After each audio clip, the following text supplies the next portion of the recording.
त्र्यक्षं चक्रपिनाकसाभयवरान् बिभ्राणमर्कच्छविम् छत्रीभूतफणीन्द्रमिन्दुधवलं लक्ष्मी नृसिंहं भजे।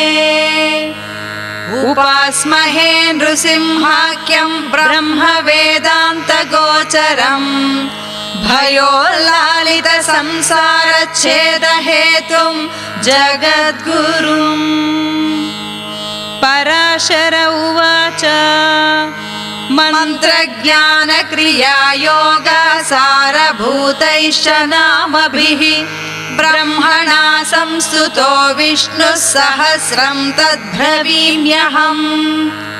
ब्रह्म उवाच ॐ नमो नारसिंहाय वज्रदंश्राय वज्रिणे वज्रदेहाय वज्राय